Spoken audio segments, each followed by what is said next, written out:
네. 자, 이제 하나님 말씀 보도록 하겠습니다. 우리 요한복음 9장입니다. 요한복음 9장 35절부터 41절까지입니다. 오늘을 통해 이제 요한복음 9장은 5번에 걸쳐 이제 마무리하도록 하겠습니다. 9장 35절부터 41절까지입니다. 교독하도록 할게요. 저부터 읽겠습니다. 예수께서 그들이 그 사람을 쫓아냈다 하는 말을 들으셨더니 그를 만나서 이르시되 네가 인자를 믿느냐? 대답하여 이르되 주여 그가 누구시오니이까 내가 믿고자 하나이다. 예수께서 이르시되 네가 그를 보았거니와 지금 너와 말하는 자가 그이니라. 이르되 주여 내가 믿나이다 하고 절하는지라. 예수께서 이르시되 내가 심판으로 이 세상에 왔으니 보지 못하는 자들은 보게 하고 보는 자들은 맹인이 되게 하려 함이라 하시니. 바리새인 중에 예수와 함께 있던 자들이 이 말씀을 듣고 이르되 우리도 맹인인가. 함께 읽겠습니다. 예수께서 이르시되 너희가 맹인이 되었더라면 죄가 없으려니와 본다고 하니 너희 죄가 그대로 있느니라. 아멘. 네가 나를 믿느냐? 라는 제목으로 말씀을 좀 나누도록 하겠습니다. 투자의 귀재인 워렌 버핏 아시죠? 워렌 버핏이 세계 부호 1위라고 하는데 이 워렌 버핏과 함께 점심 식사를 하기 위해서 매년 경매에 낙찰된 사람은 함께 워렌 버핏과 함께 식사를 할 수 있습니다. 경매에 낙찰된 사람은 워렌 버핏과 함께 스테이크 하우스에서 점심 식사를 자신이 원하는 7명과 함께 참석할 수 있습니다. 많은 사람들은 이 워렌 버핏과 점심을 먹고 싶어 하죠. 그렇죠? 그날 무슨 대화든지 할 수 있지만 어디에 투자해야 하는지에 대해서만 물을 수는 없고 뭐든지 얘기할 수 있습니다. 어디에 투자하는 것만 빼고는 다 할 수 있다는 거죠. 그런데 이 워렌 버핏과 이 점심 식사를 한 그 낙찰된 경매가가 얼마인지 아세요? 코로나19 때는 2년간 쉬었습니다. 그 2년 후에 올해 열렸어요. 3년 만에 열린 이 워렌 버핏과 점심 식사하는 경매가 시작부터 관심이 있었죠. 2019년에 코로나 전에 457만 달러가 경매에 낙찰됐습니다. 하나로 약 59억입니다. 59억이에요. 그와 함께 점심 먹을 수 있는 금액이었습니다. 이제 3년 만에 열렸어요. 이 3년 만에 열린 경매에서 워렌 버핏과 점심 식사할 수 있는 가능성이 이번이 아마 워렌 버핏 나이가 많아서 마지막이 될 것 같다는 소식이 있어서 이번 경매는 아주 큰 관심을 받았습니다. 경매가 종료되고 낙찰된 금액은 1,900만 달러에 최종 낙찰되었습니다. 2019년 457만 달러, 약 59억의 4배인 246억에 낙찰되었습니다. 246억과 워렌 버핏과 1시간 반 동안 7명의 사람과 함께 식사를 할 수 있는 겁니다. 이 수익금 전부는 영국의 글라이드라는 빈민 구호단체에 전부가 기부되게 됩니다. 많은 사람들은 무슨 정보를 얻으려고 워렌 버핏과 상상할 수 없는 금액인 246억을 주고 왜 그와 점심을 먹을까 이해가 되지 않을 것입니다. 아마도 기부할 마음이 있었고 그리고 언론의 이목을 받기 위해서 점심을 먹을 수도 있을 것입니다. 그런데 이 워렌 버핏과 점심 식사를 한 사람 중에 유독 딱 한 사람, 테드 웨슬러라는 사람이 있는데 이 테드 웨슬러라는 사람은 2009년과 2010년 2년 연속 워렌 버핏과의 점심 식사에 낙찰되어서 2번 연속 워렌 버핏과 함께 식사를 먹고 530만 달러를 썼습니다. 이 530만 달러를 쓴 대가로 그는 유일하게 워렌 버핏이 택해서 그 워렌 버핏의 자산 운용가로 엄청난 돈을 굴려가며 살아가는 사람이 되었습니다. 어쩌면 이 사람은 의도된 운명적인 만남이지 않았나 생각됩니다. 여러분 2월 4일 저와 다음 주에 점심 식사를 하기로 원하시는 분들이라면 오늘 예배를 마치고 응모해 주십시오. 가장 많은 높은 금액에 낙찰된 사람은 저와 함께 1대1로 식사를 하겠습니다. 그 금액은 전부 다 다음 주 주일 오후 예배 식사에 기부하도록 하겠습니다. 기부하셔야 되는데 이러고 나서 아무 반응이 없으면 제가 저기 뻘쭘하겠죠? 그렇게 됐습니다. 제가 CCC 선교단체에 있을 때 리더에 있을 때 지금 제 아내가 신입생으로 찬양팀에 들어오게 되었습니다. 당시 아내 처음 봤을 때 물론 예쁘게 생겼고 성실해서 첫눈에 반하게 되었습니다. 다른 자매들보다 여기 뭐 동기들도 있을 테지만 다른 자매들보다 차분하고 맡은 역할에 정말 최선을 다해서 그 모습이 너무 귀하고 아름다워 보였습니다. 리더인 제가 너무 하다고 할 정도로 일을 시켜도 최선을 다해서 일을 했습니다. 예배 모임이 있을 땐 대충 옷을 입지 않고 옷을 정갈하고 아주 예쁜 옷을 입었습니다. 그래서 그런 자매를 눈여겨보게 되었고 좋아하게 되었습니다. 항상 우연이라고 하지만 저는 치밀한 계획 가운데 아내와 저는 만남을 가졌습니다. CCC 때는 졸업반만 연애를 할 수 있었습니다. 그리고 아내가 입학하고 나서는 간사님들이 너무하다. 졸업할 때까지 일은 끓는 혈기를 어떻게 멈추냐. 그래 순장 1년 살면은 해줄게, 연애할 수 있게 해줄게라고 했습니다. 근데 아내는 되게 얌전했어요. 말이 없어요. 지금도 말이 없잖아요. 그래서 이게 교회에서도 약간 외향적인 사람이 신앙이 저 있어 보여요. 그래서 너무 조용하다 보니까 간사님이 우리 아내는 잘 모르겠다 신앙을 해서 연애를 하지 말라고 하는 겁니다. 그래서 제가 아내를 연애를 안 하면 안 되잖아요. 졸업하니까 어떻게 했을까요? 치밀한 계획과 후배들을 둘러싸아서 1대1로 만나는 게 아니라 많은 사람들을 불러서 아내와 함께 만남을 가졌습니다. 그리고 지금까지 결혼해서 함께 살고 있습니다. 어찌되었든 누구를 만나는지에 따라 그리고 누구를 만나고 함께 하는지에 따라서 인생은 정말 상상할 수 없는 길로 걸어가게 됩니다. 어떤 부모를 만나는가에 따라 자신의 직업이, 삶이, 환경이 다르듯이 어떤 친구를 만나는지에 따라 자신에게 미치는 영향이 있듯이 때로는 어떤 선생을 만나는지에 따라 인생의 미래가 어떻게 설계되든지 등등 누구를 만나는지는 우리 인생에 매우 중요합니다. 그러면 어쩌면 오늘 이 시각장애인, 이 맹인과 예수님의 만남도 예수님께서 치밀하게 계획한 만남일 수 있겠다라고 생각되면서 예수님과 만남을 통해 오늘 시각장애인의 인생은 완전히 바뀌었다고 할 수 있는 것입니다. 자, 오늘 유대인들은 맹인을 쫓아냈습니다. 그렇죠? 지난주까지 다 설교했습니다. 맹인이 쫓아낸 것은 맹인이 뭐라고 하니까 주는 당신을 고친 사람이 누구냐 하니까 이 나를 고친 사람은 선지자입니다라고 말하니 유대인들이 이 사람을 쫓아냈습니다. 그를 쫓아냈어요. 출교시켰습니다. 그 소식을 들은 예수님은 그를 찾아갔고 그를 만나셨습니다. 너무나 대조적인 반응이지만 저는 이 본문을 묵상하며 이런 마음을 주셨습니다. 물론 맹인이 지금 유대인 사회에서 쫓겨났지만 때로는 어쩌면 그것이 복이 될 수도 있겠다라고 생각됩니다. 유대인의 사회, 즉 우리가 말하는 세상이 우리를 선택하는 것보다 예수 그리스도의 선택을 받는 것이 더 큰 영광이고 복이기 때문이죠. 찬양 중에 이런 찬양이 있습니다. 주님과 함께하는 것이 복이라, 주님의 마음 아는 것이 축복이라 라는 찬양이 있습니다. 세상의 선택이 복이 아닙니다. 예수님이 우리를 택하신 것이 가장 큰 복이죠. 취업할 때 여러 스펙을 쌓습니다. 학교, 영어, 학점, 자격증, 어학연수, 인턴 경력 등등 스펙을 쌓고 쌓아서 좋은 회사에서 나를 선택해 주기를 원합니다. 그래서 선택을 받으면 너무 기뻐하고 감격하죠. 그런데 예수님의 선택은 이것보다 더한 것입니다. 세상이 줄 수 없는 기쁨과 감격과 영광인 것이죠. 그리고 세상은 자기 편에 맞지 않으면 버립니다. 오늘 맹인이 유대 사회에서 버림받은 것처럼 세상의 편에 딱 붙어 있지 않으면 버립니다.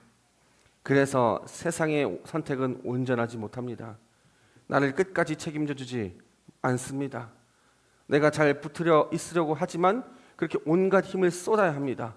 그러나 우리 주님은 우리를 선택하시고 아시면 결코 버리지 않으십니다. 심지어 찾아오십니다. 시편 91편에 이런 말씀이 있습니다. 하나님이 이르시되 그가 나를 사랑한즉 내가 그를 건지리라. 그가 내 이름을 한즉 내가 그를 높이리라. 주님의 선택은 절대 우리를 버리지 않습니다. 그분의 품은 우리를 안전하게 보호하십니다. 칼빈은 오늘 본문을 이렇게 해석합니다. 맹인이 유대인의 내쫓김을 받고 그들의 영향에서 벗어나 성전 밖에서 배회하는 것이 복이었습니다 라고 말합니다. 오늘 맹인이 유대인에게 내쫓김을 당하자 예수님은 그를 찾으셨고 만나셨습니다. 눈이 잘 떠졌나? 앞이 잘 보이나? 그것을 확인하기 위해서 그를 만난 것도 아닙니다. 출교당에서 그가 불쌍하여 만난 것도 아닙니다. 눈을 고치시고 떠나셨던 예수님께서 그가 출교당했다는 소식을 듣고 그를 만나신 이유는 그의 영혼을 불쌍히 여기셨기 때문입니다. 그래서 어쩌면 우리가 세상에서 쫓겨나는 것에 불안해하지 마십시오. 세상에 버림받는 것이 때로는 복일 수도 있겠습니다. 왜냐하면 주님이 찾아와 우리를 불쌍히 여겨 만나주시기 때문입니다. 여러분, 이 만남은 예수님과 인격적 만남입니다. 예수님은 그와 인격적 만남을 통해 그의 영혼에 관심을 갖는 것입니다. 눈이 떠져서 열정적으로 힘있게 살아가고 있는지를 체크하기 위함도 아니었습니다. 네가 원하는 것 해줬는데, 네가 그렇게 앞을 보고 싶어서 그렇게 떠졌는데 왜 낙담하고 우울해하고 있는지를 확인하기 위해서 만난 것도 아닙니다. 예수님이 가장 소중하고 간절한 것은 그 영혼이 자유함을 얻고 그 영혼이 구원을 얻는 것입니다. 하나님께서 병을 고쳐주시고, 하나님께서 어떤 문제를 해결해 주시고, 하나님께서 사업이 잘 되게 했을 때 하나님께서 그렇게 도와주셨지만, 주님께서 그런 것들을 통해서 궁극적으로 우리와 만나고 싶은 것은 우리 영혼이 하나님 안에서 자유함을 얻는 것입니다.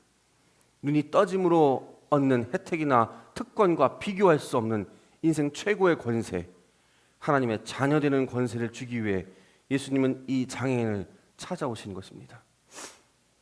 유대인들은 율법이 빛이라고 생각했습니다. 율법이 빛이라고 생각했어요. 그래서 자기들은 다 본다고 생각했습니다. 율법이 있기에, 자기 안에 율법이 있기에, 율법을 잘 알고 있기 때문에 빛이 무엇인 줄 잘 알고 있다고 착각하며 살고 있었습니다. 그래서 자기들이 빛을 알고 있다고 자부했기 때문에 빛이신 메시아는 자기들이 알고 판단할 수 있을 줄 알았던 것입니다. 그래서 예수님께서 39절에 이런 말 합니다. 39절 한번 찾아볼까요? 39절 한번 읽어봅시다. 함께 읽어볼게요. 자, 함께 읽겠습니다. 시작.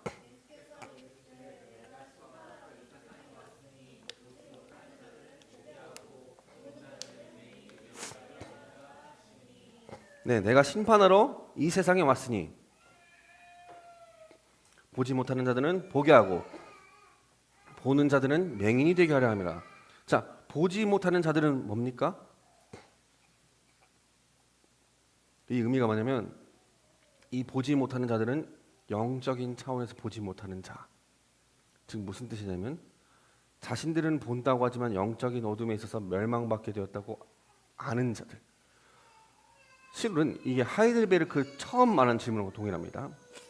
우리가 우리의 연약함과 비참함을 알고 있는 자들이, 즉 여러분들이 우리가 연약함과 비참함을 알고 있는 자들이 영적인 차원에서 어디에? 어둠에 있고 멸망밖에 없음을 아는 자들이 누굴 찾죠? 구원자를 찾습니다. 이 자들이 빛이신 예수를 볼 수 있는 겁니다. 그러니까 내가 영적인 어둠 속에 있다고, 내가 연약함과 비참함 속에 있다고 아는 자들이 빛이신 예수를 볼 수 있다는 겁니다. 이러한 자들은 예수를 보게 됩니다. 자신의 연약함과 비참함을 자신의 깊은 곳까지 깨달은 자가 찾을 수 있는 것은 세상의 명예도 아니고 권력도 아니고 부나 쾌락도 아닙니다. 오직 참되신 예수를 찾게 됩니다. 그러나 보는 자들은 누굽니까? 자신들이 가지고 있는 철학들, 가치관들, 그리고 심지어 율법으로 보았다라고 합니다. 나는 본다고 말합니다. 메시아가 누군지 대번에 나는 알 수 있다고 말합니다. 그러나 주님은 이들이 뭐라고 말합니까? 너가 실은 맹인이다 라고 말합니다. 그렇게 39절과 41절은 같은 의미입니다. 41절에 이렇게 말하죠. 예수님께서 너희가 맹인이 되었더라면 죄가 없으려니와 본다고 하니 너희 죄가 그대로 있다. 너희가 맹인이 되었더라면 무슨 말입니까? 너희가 아무것도 보지 못하는 맹인이어서, 즉 너희가 비참함과 연약함과 좌절을 깊이 알아서 그것을 느끼고 깨달아서 나에게 남은 것은 멸망임을 알게 되어서 주님 제발 저에게 구원을 허락하여 주옵소서, 빛과 생명을 허락하셔서 아는 자들이라면 빛이 예수가 누구인지 알아 그분을 믿고 신뢰할 수 있을 것이다라는 거고, 그런데 너희들이 본다고 하니까 자꾸, 즉 너희들이 가지고 있는 종교심, 너희들이 가지고 있는 율법이 빛이라고 하니 참된 율법의 완성이신 빛이신 나를 보고 있음에도 너희가 생각하는 그 빛이 너희 말에 맞지 않기 때문에 너희는 뭐 안에 있다? 죄 안에 있다라고 말합니다. 요한복음은 죄를 어떻게 보냐면 하나님의 아들을 배척하는 것을 요한은 죄라고 말합니다. 예수 그리스도를 불신하는 것을 죄라고 말합니다. 우리는 어떻습니까? 유대인처럼 나는 빛이 무엇인지 알기에, 연약함과 비참함의 영적인 어둠에 있는 자가 아니라고 생각합니까? 아니면 나는 영적인 어둠에 있어서 빛이신 예수를 찾는 자들입니까? 그래서 주님이 네가 나를 믿느냐라고 할 때 주님 제가 믿습니다라고 하십니까? 물론 여러분은 후자일 겁니다. 그러나 예수님을 믿을 수 있는 것은 나의 연약함과 비참함을 아는 자들이 진정 예수를 믿을 수 있는 겁니다. 저는 성학설과 성선설을 말하는 게 아니라 우리 스스로는 어떠한 구원도 만들 수 없고 생명도 없음을 아는 것입니다. 사랑하는 성도 여러분, 그래서 예수님은 이 맹인을 만나시고 처음 한 질문이 무엇입니까? 오늘 출교당한 그 맹인, 이제 앞이 보인 맹인에게 가서 처음 한 질문이 너 잘 보이니? 였습니까? 아닙니다. 내가 고쳐줬는데 네가 그렇게 보고 싶어 했는데 출교당해서 왜 낙심하냐? 인생의 문제 해결해줬으면 힘차고 당당하게 살아야 하는 거 아니냐? 라고가 아니었습니다. 예수님께서 그에게 처음 한 질문은 가장 우선적인 관심인 무엇입니까? 네가 인자를 믿느냐? 라고 묻습니다. 인자라는 말은 요한복음은 심판자, 구원자를 논할 때 씁니다. 요한복음에 여러 사본이 있습니다. 사본에는 여기 인자라고 말하지 않고 아들이라고 쓰기도 합니다. 아들. 너희가 하나님의 아들을 믿느냐라고 말하기도 합니다. 하나님의 아들을 믿느냐라고 되어 있는 것도 많이 있다는 겁니다. 실은 인자와 하나님의 아들을 혼용해서 사용해도 괜찮을 것 같습니다. 예수님은 네가 인자를 믿느냐라는 말을 통해서 네가 정말 진실로 하나님의 아들을 신뢰할 수 있겠느냐라는 것입니다. 이 모든 혼란과 좌절 가운데서 너는 여전히 인자를 믿을 수 있겠냐라는 겁니다. 이런 모든 상황에서 예수 그리스도가 우리에게 주시는 하나님의 나라와 하나님의 자녀된 권세가 우리를 자유하게 하시고 우리를 진정으로 해방으로 이끌어 준다는 것을 믿느냐라고 묻는 것입니다. 세상에서는 여전히 고난과 우리에게 아픔이 있지만 그 가운데서 너는 나를 신뢰하고 따라올 수 있겠냐라고 지금 묻고 있는 겁니다. 눈이 밝아지고 나면 좋아질 줄 알았어요. 눈이 떠지면 모든 것이 해결될 줄 알았습니다. 그런데 여전히 어렵다는 겁니다. 여전히 힘들다는 겁니다. 예수 믿고 나면 언제나 평안이 있을 줄 알았습니다. 예수 믿고 나면 나의 모든 문제가 다 해결될 줄 알았습니다. 나의 남은 인생이 다 축복일 줄 알았습니다. 근데 여전히 무기력하고 여전히 좌절하고 여전히 실망이고 여전히 실패입니다. 하나님 믿는데 왜 이렇게 힘들까? 하나님을 사랑하고 하나님이 나를 지킨다고 하는데 왜 여전히 나는 아프고 이 질병 가운데 있고 왜 여전히 인생은 힘들까? 그래서 너무 혼란스러운 그때에, 너무 혼란스러워서 머리가 어지러운 그때에 주님께서 그에게 찾아와 말하는 겁니다. 네가 나를 신뢰할 수 있겠느냐라는 겁니다. 저는 오늘 이 본문을 준비하면서 지금 우리에게도 이 질문을 하고 계신다고 믿습니다. 오늘 지금 이 예배 드리는 이 시간 속에서도 주님은 우리에게 여전히 묻고 있는 겁니다. 너희는 나를 믿을 수 있겠니? 라고 말씀하시는 겁니다. 주님 너무 힘든데요. 주님 너무 아픈데요. 주님 너무 일이 잘 안 풀리는데요. 주님 내가 지금 뭐 하는지 잘 모르겠는데요. 이렇게 앞이 캄캄한 것 같아 보이는데 우리에게 내가 너에게 준 생명을, 내가 너에게 준 자유를, 내가 너에게 준 빛을 너는 믿을 수 있겠느냐? 내가 너에게 준 그 하나님의 나라와 그 하나님의 다스림을 넌 신뢰할 수 있겠니? 라고 묻는 겁니다. 맹인이 대답합니다. 주님 그가 누구입니까? 주님 그가 누구입니까? 내가 그분을 믿고자 합니다. 라고 대답합니다. 그 맹인은 진심으로 믿고 싶어 합니다. 어중간하게 믿는 게 아니라 진심으로 믿고 싶어 합니다. 정말로 자신의 인생을 예수님께 맡기고 싶었습니다. 이제부터는 내 인생이 내 것이 아니라 진심으로 받아주시고 그의 눈을 뜨게 하셨던 그 예수님의 말씀을 믿고 싶었습니다. 그를 따르고 싶었습니다. 그분을 따르는 길이 형통이고 이 세상이 주는 좋은 길이 아니어도 상관없습니다. 그래서 그는 진심으로 이렇게 말합니다. 그가 누구입니까? 내가 믿기를 원합니다. 예수님이 말합니다. 네가 그를 보았거니와 지금 너와 말하는 자가 그다라고 말합니다. 주님께서 말씀하시고 난 후 그 사람은 주님 앞에 무릎을 꿇고 엎드려 말합니다. 주여, 내가 믿습니다. 주님, 내가 이제 주님을 믿사오니 이제 저를 형통하게 해주십시오라는 고백이 아닙니다. 주님, 이제 내가 주님을 믿으니 제 인생을 주님이 책임져 주십시오라는 것도 아닙니다. 당장 내 눈을 뜨게 하셔서 고마워서 하는 말도 아닙니다. 이것은 출교를 당한 후에 그 반대 세력인 예수님 편에 서겠다는 어떤 정치적인 표현도 아닙니다. 눈이 밝아져 다 보였지만, 모든 것을 볼 수 있지만 참된 빛이고 생명이신 예수를 인정하고 그 인생을 맡기겠다는 고백입니다. 그에게는 인생을 바꾸어 놓은 만남입니다. 이 만남을 위해서 예수님이 오셨습니다. 이것은 우연한 만남이 아니라 계획된 만남이고 사랑의 만남이었습니다. 우리 주님은 그렇게 저를 찾아오셨고, 그렇게 주님은 여러분들을 찾아오신 것입니다. 그렇게 우리를 사랑하신 것입니다. 그 사랑으로 지금도 혼란 가운데 있는 우리에게 주님은 묻고 있는 것입니다. 네가 나를 믿느냐? 라고 묻고 있는 겁니다. 이렇게 우리에게 사랑으로 찾아오신 주님 앞에 오늘 우리는 무엇이라고 대답해야 할까요? 지금까지 요한복음 강해를 통해 우리에게 묻는 결론이 오늘 질문이라고 생각합니다. 요한복음 1장부터 쭉 말씀을 예수는 말씀이시다, 예수는 말씀이시다, 예수는 빛이다, 예수는 생명이다, 예수는 길이다 말하는데 결국 우리에게 묻는 것은 그것을 네가 믿느냐입니다. 너희는 지금 나를 믿느냐? 너는 이 모든 상황에서 참된 빛과 생명인 나임을 믿느냐? 너희는 이 어려움과 고난 속에서 하나님 나라와 다스림을 믿느냐? 지금 소망은 그 하나님의 나라임을 너희는 정말로 믿고 있느냐? 그것을 오늘 주님께서 우리에게 묻고 있는 겁니다. 예수를 믿으면 일이 잘 풀리고 마음이 평안할 줄 알았는데 여전히 혼란하고 연약함 가운데 있는 우리에게 주님은 여전히 또 물으십니다. 네가 나를 믿느냐? 이제 우리 모두가 진심으로 겸손하게 무릎 꿇고 고백할 수 있었으면 좋겠습니다. 내가 주님을 믿습니다. 내가 비록 질병을 가지고 있고 고난 가운데 있고 앞이 보이질 않아 힘들지만 이런 현실 속에서 그래도 내가 주를 신뢰합니다 라고 고백이 진실한 고백이길 원합니다.